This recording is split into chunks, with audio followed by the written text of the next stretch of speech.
it on? Oh. Morning, everyone. We're going to get started here, so if you could all take your seats. My name is Nick Donahue, and I serve as Deputy Secretary of Transportation for the Commonwealth of Virginia. I appreciate everyone coming this morning, particularly members of the committee. This is the second meeting of the Transportation Public-Private Partnership Steering Committee for the Hampton Roads Bridge Tunnel Public-Private Partnership Procurement. I do want to just spend a little bit of time before Mr. Farjeon and the commissioners speak, just to kind of remind the committee and the public, you know, the process that we are charged with and how this project is a little bit different than some of the other P3 projects that would typically come before the committee under the law that was enacted by the General Assembly during the 2017 session. As you may recall, this committee was established first in 2015 as a part of the P3 reforms enacted by the General Assembly. And at that time, we used a new procurement where we came to this committee to brief them on the major business terms of the 66 procurement. At that time, there was a lot of discussion with the committee that when we were doing toll financing and really competing different delivery models, and that's again whether a project was done as under the Procurement Act with public financing or whether it was done as a toll concession under the PPTA, that the committee really wanted to have one more check and step in this process where they were able to see the indicative financial numbers from the private sector that came in the request for qualifications prior to approving the issuance of the RFP. And that was actually done in the 66 process, as some of the members of this committee may recall who were on it at that time, where we did put out what it would cost the public to finance the 66 project using public debt. We then asked the private sector in the RFQ process for responses as to whether or not they could, in their indicative models, show that they were able to provide a more competitive financing option for the public. We then brought that back on an ad hoc basis to members of the committee to demonstrate that moving forward at that time was still in the interest of the public because the private sector was saying it believed it could provide more competitive financing options. And so in 2017, we worked with members of the Assembly to codify that practice as a formal meeting of this committee, which does require an affirmative action by the committee before the responsible public entity, which in this case and in that one was the Department of Transportation, could issue the request for proposals. And again, in a typical model here, we would be competing whether or not we move forward with a publicly financed project or a privately financed project. So we would really be competing different types of procurement models. As we talked about at the December 12th meeting of this committee, where we first were briefed on the Hampton Roads Bridge Tunnel by then Commissioner Kilpatrick and Mr. Farjeon, what we're looking at here with the Hampton Roads Bridge Tunnel does not involve any financing, where we're going to be comparing public versus private financing for this project. There were a host of reasons, and Mr. Farjeon will hit on those briefly in his presentation just to remind the committee of some of the discussions we had at our December meeting. But what we're really comparing is whether or not different construction methodologies, and again, whether the contractor who ultimately selected will build this project as a bored tunnel or using immersed tunnel technology. And as we talked about in our previous meeting, using the existing design build authorization in the Virginia Public Procurement Act does not provide the level of flexibility that the department and the secretary felt were necessary to allow that type of competition to take place.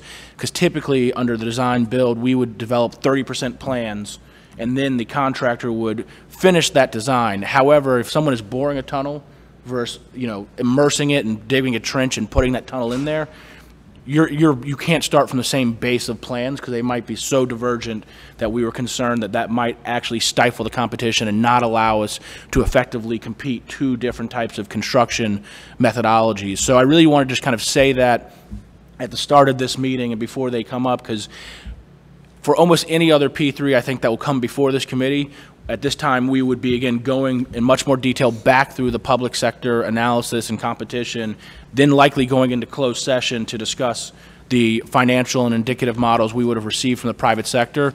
Today's meeting will not contain any private session, and that's simply because, again, we're not comparing financing models or any other proprietary information that's been submitted by the bidders. And so before Mr. Farjeon comes up, I just wanted to check with the committee, are there any questions or just comments or thoughts before he starts his presentation? Hearing none.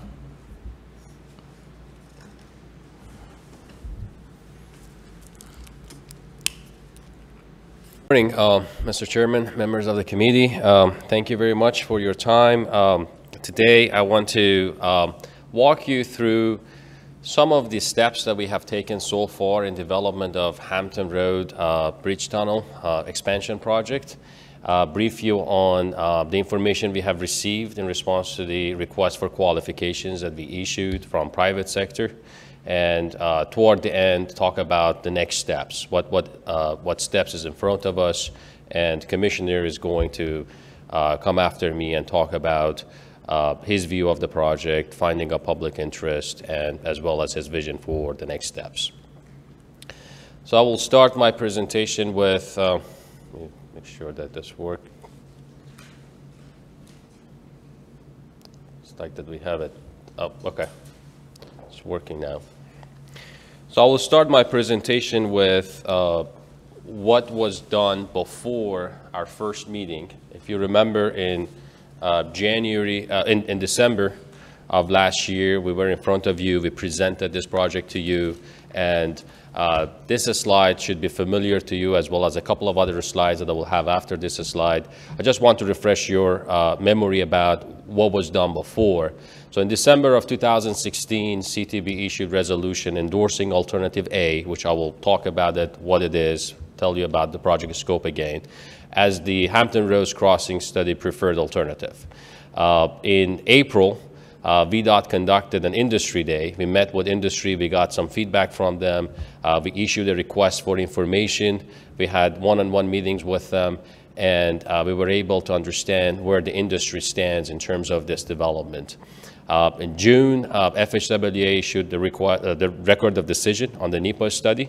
CTB was briefed on the project in July and decided to include project in the regional 40-mile express lane network. In July, again, HR TPO voted to include project in express lane network. And then in December is when we came to you, we presented the results of public sector option analysis, which is required by the law. Mr. Chairman walked us through those requirements a little bit earlier, and you all voted to advance this project to the procurement by issuance of requests for qualifications. The previous commissioner signed a document which is finding a public interest, again, another requirement in the law. That document was signed on January 9th of 2017. So those are all the steps that we have taken so far. And this chart basically shows you what is the procurement process that we have for PPTA after we get the first approval from you to go ahead and start our request for qualifications. We have issued a request for qualifications. We have received a statement of qualifications. We have analyzed them. We have shortlisted teams. And now we are in that green box basically in the middle, which is, again, another decision point that this committee needs to make a decision on whether it's in public interest to advance this project to the RFP stage, request for proposals, or not. And we have a couple of other steps after this meeting that, again, we need to go through it. I will walk you through those steps toward the end of my presentation and tell you that what is the time frame for those steps.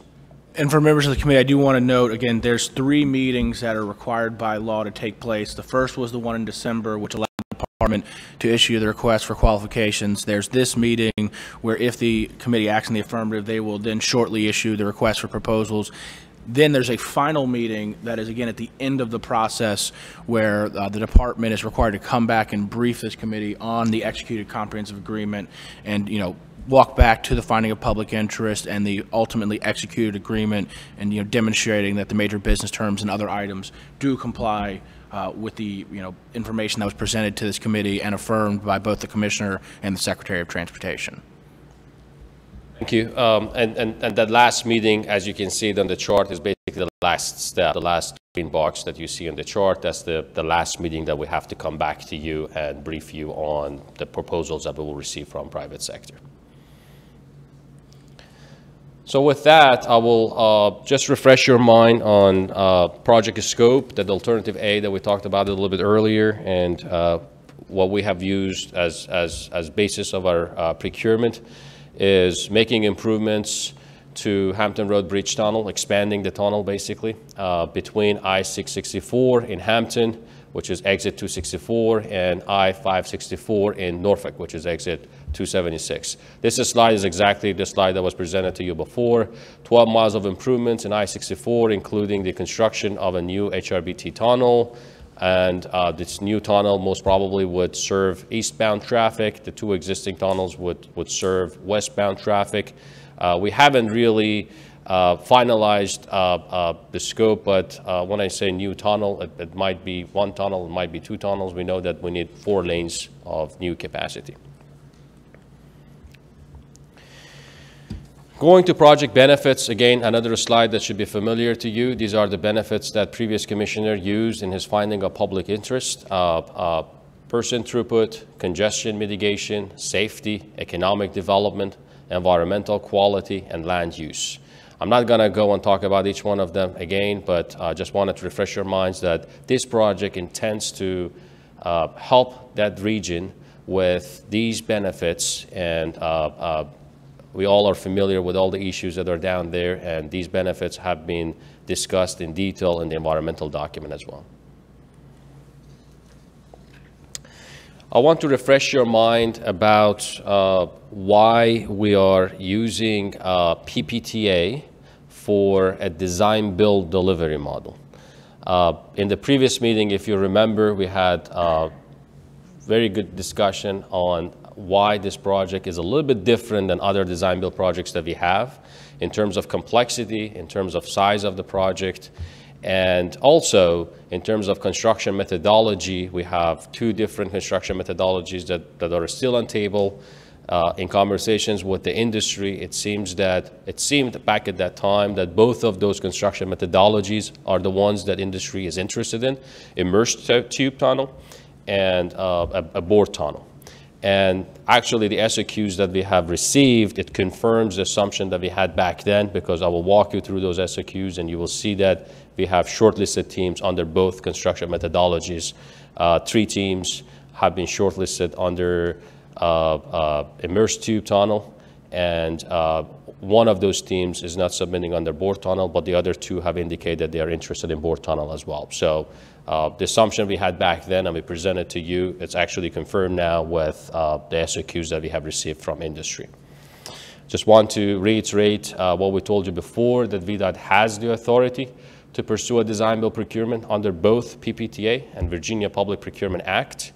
And for all of those reasons that I mentioned earlier, at that time in the previous meeting, it was decided that we are going to use PPTA for a design build delivery model for this project to have the flexibility of computing both construction methodologies.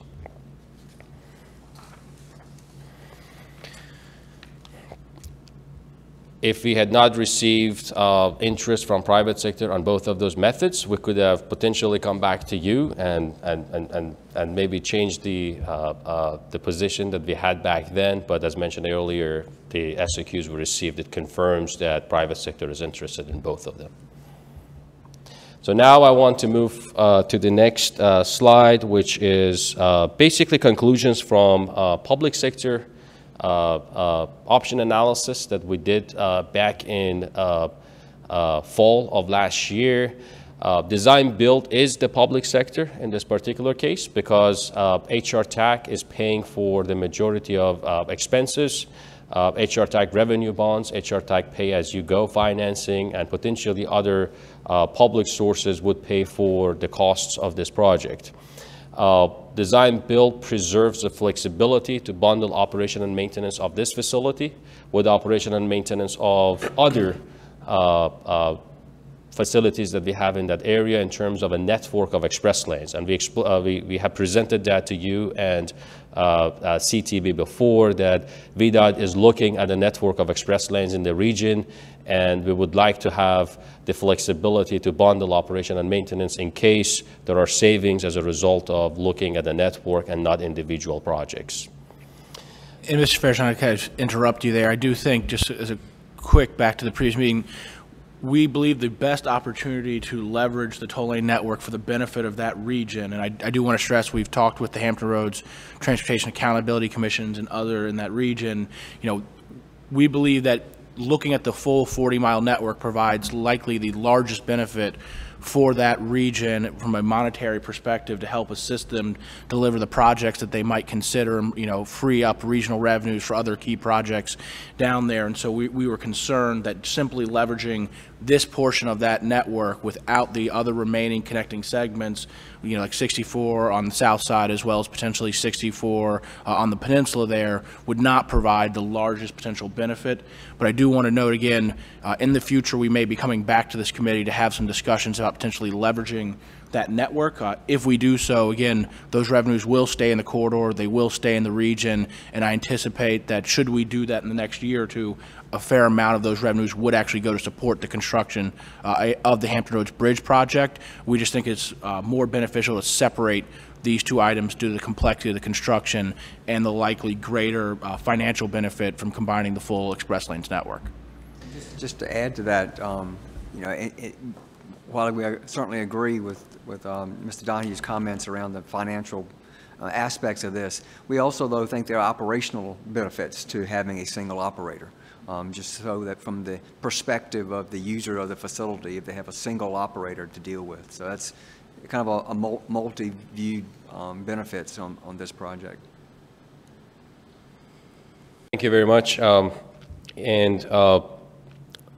The other item that we discussed in the previous meeting, we showed you, if you remember, the results of our public sector analysis as well as the P3 analysis. And on the commercial and financial side, especially under a DBFOM model, we didn't really expect to be able to finance more than 5 to 10% of the project cost, which from commercial perspective, if you have 90%, 95% coming from state and just 5%, 10% coming from private sector, it's just not an optimal financial model. And we got similar feedback from industry confirming our analysis as well. So because of all of those, and Mr. Chairman, as already mentioned, item number 4 there, that under a design build delivery model, excess revenue is available to the region, and we can potentially leverage it in the future with that network of express lane to pay for the improvements in the corridor. So that's item number 4 on the list.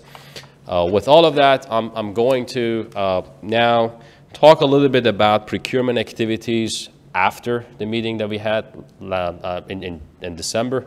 You will see that right after the meeting we had with you, after we got the green light from this committee, we went ahead and issued our request for qualifications. We went back and forth a couple of times with the industry. We answered their questions. We received their statement of qualifications. We reviewed them and we shortlisted teams. The announcement went out in April.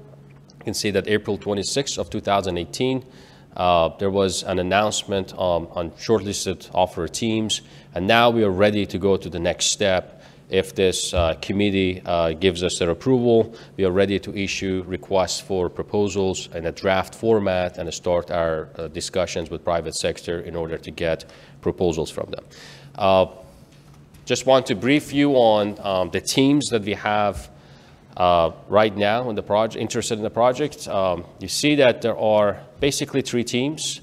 One team has submitted statement of qualifications only for immersed tube tunnel, and that's the Skanska and Kiewit. Their lead contractor is Skanska. Kiewit is another contractor that together they have formed a joint venture to be the design build contractor. Their lead designer is WSP for that team. The other team is Hampton Roads Capacity Constructors. They have indicated that they are willing to submit under either one of those construction methodologies, immersed tube tunnel and bored tunnel. And the way that it works is that they can only submit one proposal, but they have the flexibility to choose which one of those 2 construction methodologies they want to select. They have submitted their qualifications to us, we have reviewed their qualifications, and we have concluded that they are qualified to submit under either one of those construction methodologies. So the decision is on that team, and based on which one of those makes more sense financially, commercially, from technical perspective, they would make a decision and just submit one proposal to us. The You see that the lead contractor for that team is Floor. Blaine Construction is another member of their JV. Taylor Bros, and Dragagos and AECOM are the other members of that team. Dragados is the other team, Hampton Roads Connector Partners. And I probably butchered the name of the previous team. Jim, can you? Dragados. Yeah. Dragagos. Yeah. I think the point you're trying to make is they are different companies. There's not All one different company companies, exactly. Okay. And sorry, I think that's a key takeaway for the committee. We'll work on the name later. I butchered their name, but there are different companies. I want to make sure that we are clear on that. Dragados is a different company, and they are part of the third team, Hampton Roads Connector Partners. Again, this team can submit under both construction methodologies. Dragados, Vinci, Dudin, Compen, Bernard. Sorry that some of these names are a little bit difficult for me to pronounce. And HDR and Mott McDonald's are the engineers. The key points that we considered in evaluation, basically there are two different things that we consider. There are pass-fail criteria. Those are the items that they have to have, otherwise they will be out. And they're very important for us. So we had pass-fail review on those items, and there are other items that are more qualitative, and we scored them based on those items. All of those teams passed the pass-fail criteria, and they were scored against different criteria that we had on the qualitative side. They all got the necessary score to be able to shortlist it and be part of this procurement. Some of the objectives that we had in our evaluation are listed there. This list should be familiar to you. It was presented to you back in December, that what are some of the criteria that we want to consider. You see that this project has multiple elements. So we are not only focused on tunnel aspect. It does have some roadway construction. It has some bridge construction. And one of the important elements of this project is actually the fact that it's in a heavily traveled environment, and there is a need for management of traffic in that environment. So all of those items were considered as we were scoring these teams. In terms of the next procurement activities, I think it's important to mention that we are ready to issue our draft RFP. So if we get approval from this committee, we intend to issue draft RFP within the next week or two in May of 2018. Alternative technical concept process will start shortly after we issue our draft RFP. We will have interaction with industry, especially with the teams that have been shortlisted. And through those interactions, we would discuss with them any innovative concepts that they may have in order to give us what we want to get, but in a better way, either better quality, better level of service, or cheaper. Final request for proposals will go out in fall of 2018. Following those meetings, we intend to make a selection on the best value proposal and announce it in January of 2019. We have an audit that, again, based on legislation, we have to conduct that audit. That's PPTA audit in early 2019. And as soon as that audit is completed and Commissioner has reaffirmed finding a public interest, we will be in the position to execute the contract, and at that point of time, CTB would be briefed, and we have to be back in front of you no later than 60 days from execution of CA. With that, I will just hand it over to Commissioner, and I will be available for any questions that you may have, either now or after Commissioner's. Just one quick question. The alternative technical concepts that will come from the various teams, will they remain proprietary through this process and confidential? During procurement, that would remain proprietary because we don't want to give advantage to the other teams to know about some innovative ideas that one team is coming up with. But after procurement, what happens, very similar to I-66 project, those would be public information, but would share it even with a team that has been selected. If they want to go back to some of the ideas from the other teams and implement those, we can do that. Thank you.